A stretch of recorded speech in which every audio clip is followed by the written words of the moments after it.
बिस्मिल्लाहिर्रहमानिर्रहीम। अस्सलाम वालेकुम दोस्तों, welcome back to my YouTube channel cooking for urban kids. दोस्तों, आज की स्पेशल वीडियो में हम बनाने जा रहे हैं पालक गोश्त, जो कि बहुत ज़्यादा मज़ेदार होता है और बनाने में भी बहुत ज़्यादा आसान है। तो दोस्तों, आपने इस वीडियो को कहीं से भी स्किप नहीं करना। दोस्तों, आज की इस मज़ेदार से वीडियो में हम बनाएंगे पालक गोश्त, जो कि होटल से भी मज़ेदार बनेगा। दोस्तों, आज की ये रेसिपी और वीडियो बहुत ज़्यादा खास होने वाली है, क्योंकि आज की इस वीडियो में हम बनाए जा रहे हैं पालक गोश्त, और ये पालक गोश्त बहुत ज़्यादा ही लजीज और मज़ेदार होता है। तो दोस्तों, आज की इस वीडियो को शुरू करने से पहले आपसे एक रिक्वेस्ट है कि अगर अभी तक आपने हमारा चैनल सब्सक्राइब नहीं किया तो इसको सब्सक्राइब करें और बेल नोटिफिकेशन को भी ऑन करें, ताकि आने वाली वीडियोस आप तक बर वक्त पहुंच सकें।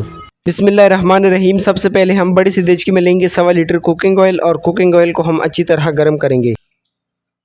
कुकिंग ऑयल खूब अच्छी तरह गर्म हो चुका है। अब हम इसमें ऐड करेंगे 1.25 किलो प्याज, और प्याज को हम अच्छी तरह फ्राई करेंगे। प्याज का रंग हल्का सा चेंज हो चुका है। अब हम इसमें ऐड करेंगे 4 किलो बीफ। अगर आपके पास बीफ दस्तयाब नहीं है तो आप बीफ की जगह चिकन भी इस्तेमाल कर सकते हैं। बीफ शामिल करने के बाद अब हम इसमें ऐड करेंगे 2 सर्विंग स्पून पिसा हुआ लहसुन। अब हम शामिल करेंगे मसाले: 1.5 serving spoon red chilli powder, half serving spoon मेथी दाना, 1 सर्विंग स्पून जीरा, 1 सर्विंग स्पून कुटा हुआ धनिया, हस्बे ज़रूरत नमक, और इसी के साथ साथ 1 सर्विंग स्पून हल्दी भी ऐड करेंगे। ये तमाम तर मसाले आपने एक ही दफ़ा एक ही साथ ऐड कर देने हैं और इसको अच्छी तरह मिक्स भी कर लेना है। अब मैं इस वीडियो की स्पीड को थोड़ा सा बढ़ा देता हूँ, ताकि आपका वक्त ज़ाया ना हो।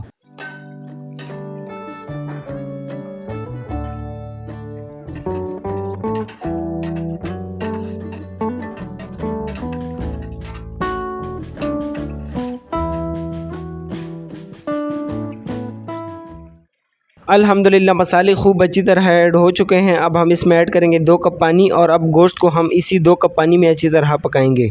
पानी ऐड करने के बाद अब हम इसको अच्छी तरह मिक्स करेंगे, और मिक्स करने के बाद इसको तेज़ आंच पर ढक कर अच्छी तरह पकाएंगे और उबाल आने तक चूल्हे पर छोड़ देंगे।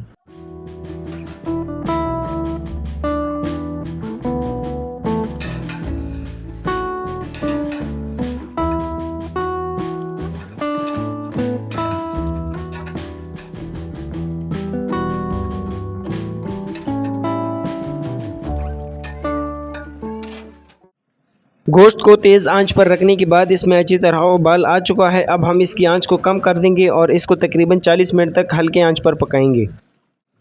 अल्हम्दुलिल्लाह, 40 मिनट तक हल्के आंच पर पकाने के बाद अब हम इसमें ऐड करेंगे 1.5 किलो टोमेटो पेस्ट। आप कटे हुए टमाटर भी ऐड कर सकते हैं। अल्हम्दुलिल्लाह, टोमेटो पेस्ट अच्छी तरह ऐड हो चुका है। अब हम इसको अच्छी तरह मिक्स करेंगे और इसको ढककर पकाएंगे, और इसका पानी सूख जाने तक इसको अच्छी तरह दम पर पकाएंगे।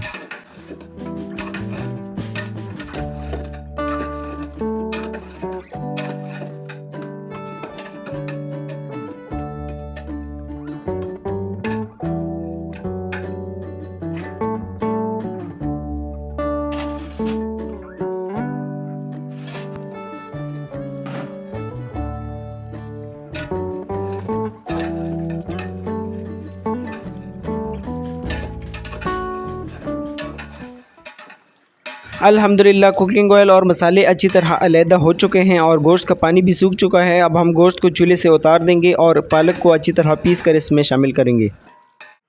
अल्हम्दुलिल्लाह, 15 गीटी पालक के लेकर इसको अच्छी तरह काट कर तकरीबन 2 से 3 बार अच्छी तरह धो लिया है, और इसमें तकरीबन 2 किलो कटे हुए आलू भी शामिल किए हैं। 15 गीटी पालक और 2 किलो आलू हमने अच्छी तरह काट कर एक बड़ी सी देचकी में अच्छी तरह उबाल कर अच्छी तरह पका लिया है, और इसका पानी भी अलहदा कर लिया है। अब हम उबले हुए पालक और आलू को अच्छी तरह पीस कर इसको तमाम तर इंग्रेडिएंट्स और गोश्त में ऐड करेंगे और मज़ेदार सा पालक गोश्त तैयार करेंगे। अब मैं इस वीडियो की स्पीड को बढ़ा देता हूँ, ताकि आपका कीमती वक्त ज़ाया ना हो।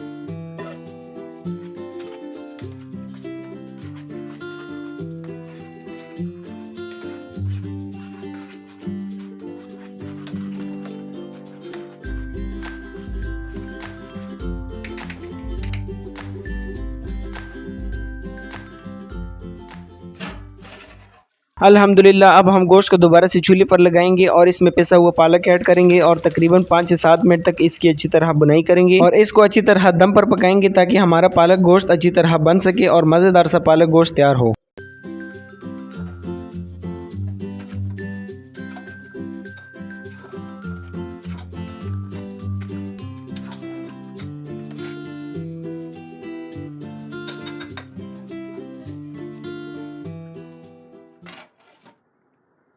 अल्हम्दुलिल्लाह दोस्तों हमारा आज का पालक गोश्त तैयार है। और दोस्तों मैं उम्मीद करता हूं कि आपको आज की वीडियो और रेसिपी बहुत ज़्यादा अच्छी लगी होगी। अगर आपको हमारी आज की वीडियो अच्छी लगी है तो आपने हमारी यूट्यूब चैनल को ज़्यादा से ज़्यादा लाइक शेयर और सब्सक्राइब ज़रूर करना है। मिलते हैं बहुत जल्द एक नई वीडियो एक नई रेसिपी के साथ। तब तक रखिए अपना बहुत सारा ख्याल। अल्लाह हाफिज़।